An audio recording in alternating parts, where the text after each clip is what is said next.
بسم اللہ الرحمن الرحیم۔ السلام علیکم۔ ہمارے یوٹیوب چینل خانقاہ قادریہ عبدالیہ پر آپ کا استقبال ہے۔ اگر آپ اس چینل پر نئے ہیں تو برائے مہربانی ہمارا چینل سبسکرائب کریں اور بیل آئیکن دبائیں تاکہ ہماری ریگولر ویڈیوز آپ تک پہنچتی رہیں اور آپ کے علم میں اضافہ ہوتا رہے۔ عزیزان ملت اسلامیہ، السلام علیکم ورحمۃ اللہ تعالی وبرکاتہ۔ الحمد للہ نحمده ونستعینه ونستغفره ونؤمن به ونتوکل علیہ ونعوذ باللہ من شرور انفسنا ومن سیئات اعمالنا، من يهده اللہ فلا مضل له ومن يضلله فلا هادی له، ونشهد أن لا إله إلا الله وحده لا شريك له، ونشهد أن سيدنا ومولانا محمدا عبده ورسوله. أما بعد، فأعوذ بالله من الشيطان الرجيم. بسم الله الرحمن الرحيم. يا أيها الذين آمنوا اتقوا الله وكونوا مع الصادقين. وقال الله تعالى في مقام آخر: انما يخشى الله من عباده العلماء. صدق الله مولانا العظيم وبلغنا رسوله النبي الامين المكين الكريم، ونحن على ذلك لمن الشاهدين والشاكرين والحمد لله رب العالمين. محترم سامعین، ابھی میں نے جس آیت کریمہ کی تلاوت کرنے کا شرف حاصل کیا ہے، اس پہ لب کشائی سے قبل ضروری سمجھتا ہوں کہ نبی و آل نبی کی بارگاہ میں جی لگا کر درود پاک پڑھ لیا جائے۔ اللہم صلی علی سیدنا و مولانا محمد معدن الجود والکرم وعلیہ الکرام وابنہ الکریم وبارک وسلم۔ حضرات، ربیع الثانی یعنی 11ویں شریف، ربیع الاوّل شریف کا یہ مقدس مہینہ روا دوا ہے، اور جیسا کہ میں نے پچھلے ہفتے بھی عرض کیا ہے کہ اللہ تبارک و تعالیٰ کا شکر و احسان ہے کہ اس نے اس مہینے کو جس ذات سے مناسبت ہے، اس ذات کا جشن، اس ذات کی خوشی، اس ذات کی بارگاہ میں خراج عقیدت پیش کرنے کا ہمیں اور آپ کو شوق و جذبہ عنایت فرمایا ہے۔ لہٰذا ہم اور آپ دیکھتے ہیں کہ الحمدللہ ہر محلے میں، ہر گھر میں حضور غوث اعظم کی محفل منعقد کی جاتی ہے، لیکن عوامی سطح پر ہم حضور غوث اعظم رضی اللہ تعالیٰ عنہ کو صرف با کرامت ہی جانتے ہیں۔ عزیزان ملت اسلامیہ، حضور غوث اعظم، میں نے گزشتہ ہفتے عرض کیا تھا کہ آپ کی ولادت بھی کرامت ہے، اور اللہ تبارک و تعالیٰ نے آپ کو سر تا بقدم کرامت بنا کر بھیجا ہے، صاحب کرامت بنا کر بھیجا، صاحب تصرف بنا کر بھیجا۔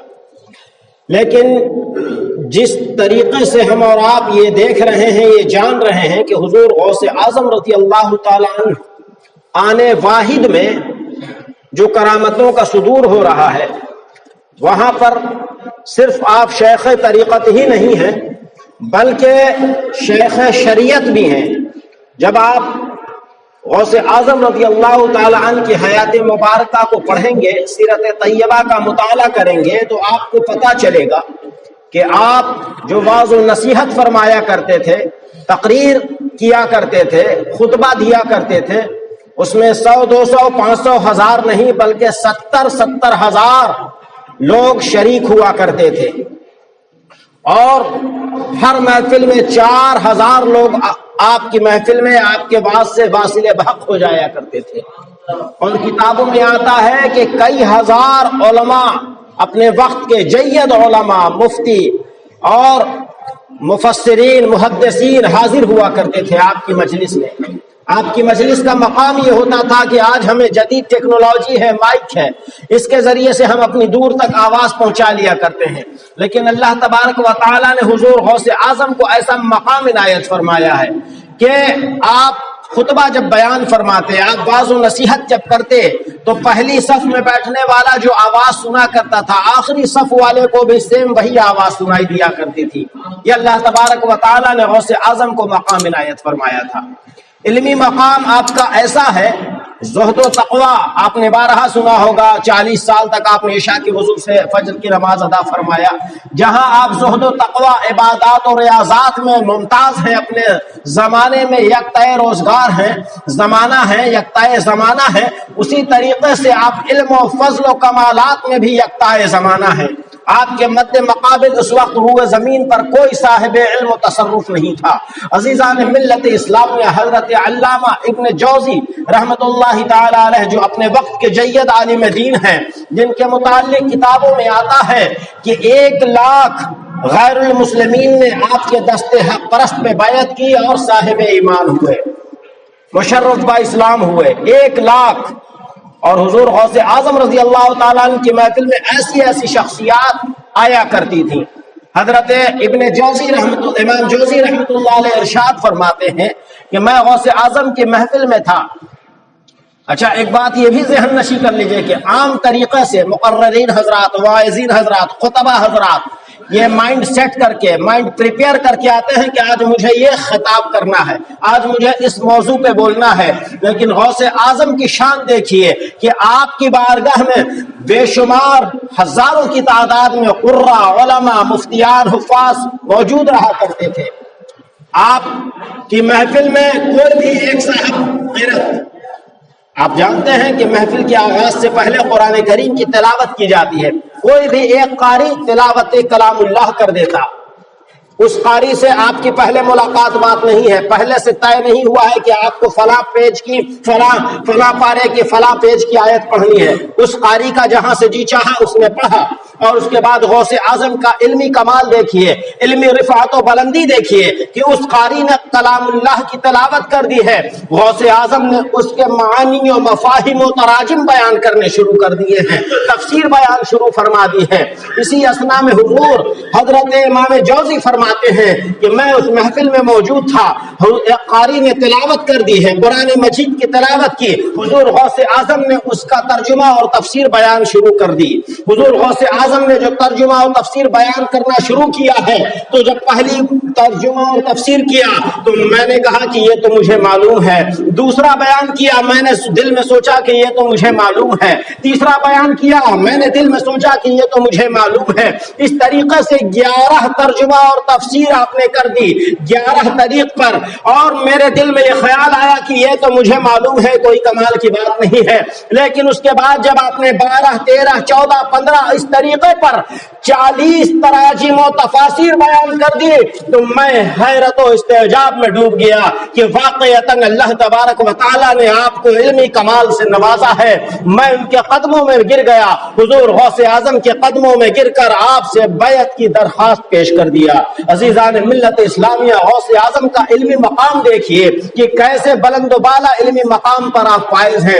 حضور غوث اعظم کے زمانے میں آپ کا جو علمی شہرہ تھا، ایک طرف صاحب طریقت ہے، اس کا بھی شہرہ تھا، صاحب علم و معرفت ہے، اس کا بھی شہرہ تھا، دوسری طرف صاحب تصرف و کرامات ہے، اس کا بھی شہرہ تھا، اور تیسری طرف صاحب علم و کمالات ہے، اس کا بھی شہرہ تھا.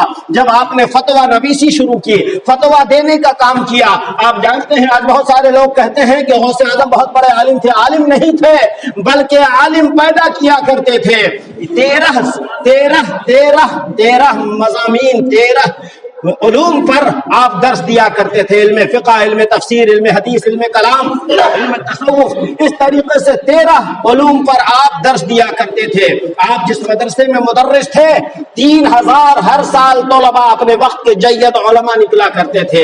عزیزان ملت اسلامیہ، حضور غوث اعظم کا مقام جو ہم نے صرف فاتحہ اور درود تک محدود رکھا ہے، صرف میلاد اور قرآن خوانی تک محدود رکھا ہے، غوث اعظم کا مقام صرف یہیں تک نہیں ہے. عزیزان ملت اسلامیہ، غوث اعظم کی سیرت کو پڑھنے کی ضرورت ہے. جب ہم سیرت کو پڑھیں گے تو ہمارے اندر بھی علم دین حاصل کرنے کا شوق و جذبہ پیدا ہوگا. اور جب علم دین ہم حاصل کر لیں گے تو اللہ تبارک و تعالی ہمارے متعلق فرماتا ہے، ایسے علم رکھنے والوں کے متعلق فرماتا ہے، انما یخشی اللہ من عبادہ العلماء، بے شک اللہ کے بندوں میں اللہ سے ڈرنے والے علماء ہی ہوا کرتے ہیں. عزیزان ملت اسلامیہ، جب ہمارے پاس علم فقہ و حدیث و قرآن نہیں ہوگا ہوگا تو ہم اللہ کی خشیت کیسے کر پائیں گے؟ کیسے ہم اللہ سے ڈر پائیں گے؟ کیسے ہمیں پتا چل پائے گا کہ کیا کرنا ہے کیا نہ کرنا ہے، کیا جائز ہے کیا ناجائز ہے، کیا حرام ہے کیا حلال ہے؟ ہم کیسے تمیز کر پائیں گے؟ جب تمیز نہیں کر پائیں گے تو پھر رب کا خوف ہمارے دل میں کیسے آ پائے گا؟ عزیزان ملت اسلامیہ، غوث اعظم نے فتویٰ دینا شروع کیا ہے۔ جب فتویٰ دینا شروع کیا ہے پوری دنیا میں آپ کا شہرہ ہو گیا۔ عرب سے آپ کے پاس فتویٰ چلا آ رہا ہے، عجم سے آپ کے پاس فتوے چلے آ رہے ہیں، اور آپ تمام فتاوے کے جواب تشفی بخش اور مدلل عنایت فرما رہے ہیں۔ اپنے وقت کا بڑے سے بڑا مفتی جب وہ فتویٰ لکھتا، جب تک حضور غوث اعظم اس پہ نظر ثانی نہ فرما لیتے، اسے پاس نہ فرما دیتے، تب تک وہ فتویٰ اس کے تک پہنچتا نہیں تھا، سائل تک وہ جواب جاتا نہیں تھا۔ عزیزان ملت اسلامیہ، اسی طریقے سے عجم سے ایک فتویٰ عرب میں پہنچا۔ عرب میں جب پہنچا تو سارے کے سارے مفتیان پریشان ہو گئے کہ اس کا جواب کیسے دیا جائے۔ وہ سوال یہ تھا کہ میں نے ایک عہد کیا ہے، وہ یہ ہے کہ اگر میں نے ایک ایسی عبادت کرنی ہے، میں ایسی عبادت کروں گا کہ روئے زمین پر کوئی ایسی عبادت نہیں کر رہا ہوگا۔ اگر میں ایسی عبادت نہ کر پایا تو میری بیوی کو 3 طلاق۔ اب آپ بھی سوچیں گے کہ بھائی یہ کیسا سوال ہے؟ ہماری اور آپ کی جب عقلیں پریشان ہیں، صاحب علم والوں کی بھی پریشان ہیں، ہم اور آپ تو ہمہ شمہ ہیں۔ وہاں پر اپنے وقت کے جید علماء اور مفتیان کرام سب کے سب پریشان ہیں کہ یہ کیسا سوال آ گیا ہے کہ روئے زمین پر میں ایسی عبادت کروں گا کہ اس وقت دنیا میں کوئی ایسی عبادت نہیں کر رہا ہوگا، اور میں اگر یہ عبادت نہ کر پایا تو میری بیوی کو 3 طلاق۔ سارے علماء، سارے مفتیان پریشان ہیں کہ اس کا جواب کیا ہونا چاہیے، اس کا جواب کیا ہونا چاہیے۔ پتہ چلا کہ حضور غوث اعظم کی بارگاہ میں چلا جائے، وہاں سے جس طریقے سے بیماروں کو شفا ملتی ہے، جب دکھیارا آتا ہے، بیمار و پریشان آتا ہے، آپ دست شفقت پھیرتے ہیں، وہ صحت یاب ہو کر چلا جاتا ہے۔ تو غوث اعظم کے پاس جہاں بیماروں کے لیے علاج ہے، وہی علم کے ماروں کے لیے بھی علاج ہے۔ عزیزان ملت اسلامیہ، مفتیان کرام کا ایک وفد پہنچتا ہے غوث اعظم کی بارگاہ میں۔ حضور والا، ہم بڑے پریشان ہیں، صبح سے لے کر رات ہو گئی ہے، رات سے لے کر صبح ہو گئی ہے، ہمیں اس کا حل سمجھ میں نہیں آ رہا ہے، ہم اس کا حل تلاش کر رہے ہیں، کوئی راستہ نہیں نکل رہا ہے، سوال ہی بڑا عجیب و غریب ہے، اس کا جواب کیسے ترتیب دیا جائے سمجھ میں نہیں آ رہا ہے۔ غوث اعظم نے سوال کو پڑھا ہے، سوال کو پڑھنے کے بعد کہا کہ یہ تو کوئی مشکل کام نہیں ہے، یہ تو ابھی کے ابھی حل ہو جائے گا۔ بس اس اجمی شخص کو کہو کہ وہ جو چاہتا ہے کہ میں ایسی عبادت کروں کہ روئے زمین پر کوئی عبادت نہیں ایسی کر رہا ہو، تو بڑا مشکل بات نہیں ہے۔ اگر اس کو دوسرے پہلو سے دیکھا جائے، اگر وہ نماز پڑھتا ہے تو روئے زمین پر کوئی نہ کوئی نماز پڑھتا ہوا نظر آئے گا، اگر وہ روزے رکھتا ہے تو روئے زمین پر کوئی نہ کوئی روزہ رکھتا ہوا بھی نظر آئے گا۔ عزیزان ملت اسلامیہ، غوث اعظم نے کہا کہ اس شخص سے کہو کہ وہ مطاف خالی کروا دے۔ مطاف کہتے ہیں خانہ کعبہ کے ارد گرد کی جو جگہ ہے جہاں طواف کرتے ہیں، اس جگہ کو مطاف کہتے ہیں۔ اور آپ جانتے ہیں کہ مطاف صرف مکہ المکرمہ میں خانہ کعبہ کے پاس ہی ہے۔ طواف جو ہوگا پوری دنیا میں، نماز آپ پوری دنیا میں کہیں بھی پڑھ سکتے ہیں، روزہ آپ پوری دنیا میں کہیں بھی رکھ سکتے ہیں، زکوٰۃ آپ پوری دنیا میں کہیں بھی دے سکتے ہیں، صدقہ و خیرات آپ پوری دنیا میں کہیں بھی کر سکتے ہیں، لیکن واحد طواف ایک ایسی شے ہے، ایسی عبادت ہے جو صرف ایک ہی مقام پر ہوتی ہے۔ لہذا حضور غوث اعظم نے فرمایا کہ جب اس نے یہ چاہا ہے کہ میں ایسی عبادت کروں جو روئے زمین پر کہیں نہ ہو رہی ہو، صرف تنہا میں وہ عبادت کر رہا ہوں، تو اس کے لیے یہی جگہ مناسب ہے کہ مطاف کو خالی کروا دے اور وہ طواف کرے۔ جب وہ طواف کر لے گا تو روئے زمین پر واحد وہ شخص ہوگا جو اللہ کی ایسی عبادت کر رہا ہوگا جو دنیا میں کوئی نہیں کر رہا ہوگا۔ جب وہ ایسا کر لے گا تو اس کی بیوی طلاق سے محفوظ ہو جائے گی، طلاق سے معمون ہو جائے گی۔ عزیزان ملت اسلامیہ، غوث اعظم کی علم رفعت پہ قربان جائیے۔ یہ تو پتہ یہ چلا کہ جب ہم غوث اعظم کی محبت کا دم بھرتے ہیں تو غوث اعظم کی سیرت کو اپنانا ہوگا، علم دین کے قریب جانا ہوگا۔ حضور غوث اعظم نے، میں نے پچھلے ہفتے میں عرض کیا تھا، علم دین کی مزید تکمیل کے لیے، علم دین کو مزید حاصل کرنے کے لیے آپ نے اپنی ضعیف العمر والدہ محترمہ کو ان سے اجازت طلب کر کے ان کو تنہا چھوڑ کر ان کی خوشی کے ساتھ آپ بغداد روانہ ہوئے مزید علم دین حاصل کرنے کے لیے. تو ہمیں ایک پیغام یہ بھی ملتا ہے، غوث اعظم کے چاہنے ماننے والوں کو ایک پیغام یہ بھی ملتا ہے کہ ہم صرف فاتحہ نیاز تک محدود نہ رہیں، بلکہ اپنے بچوں کو علم دین سے بھی آراستہ کریں. جب علم دین ہوگا تو ہمیں یہ پتہ چلے گا کہ والدین کا مقام کیا ہے. جب علم دین ہوگا تو ہمیں یہ پتہ چلے گا کہ پڑوسیوں کے حقوق کیا ہیں. جب علم دین ہوگا تو ہمیں یہ پتہ چلے گا کہ غربا اور مساکین کے ساتھ کس طریقے سے پیش آنا ہے. عزیزان ملت اسلامیہ، وقت کی قلت دامنگیر ہے، جمعۃ المبارکہ کا بڑا ہی مختصر وقت ہوتا ہے، لہٰذا آپ حضرات سے گزارش رہتی ہے کہ 1:30 تک کم از کم آپ حضرات یہاں حاضر ہو جایا کریں تاکہ کچھ دین کی باتیں سننے اور سنانے کا ہمیں اور آپ کو موقع مل جائے. اللہ سے دعا ہے کہ ہمیں اور آپ کو عمل کی توفیق عطا فرمائے، غوث اعظم کے فیضان و کرم سے ہم سب کو مالا مال فرمائے. وآخر دعوانا الحمدللہ رب العالمین.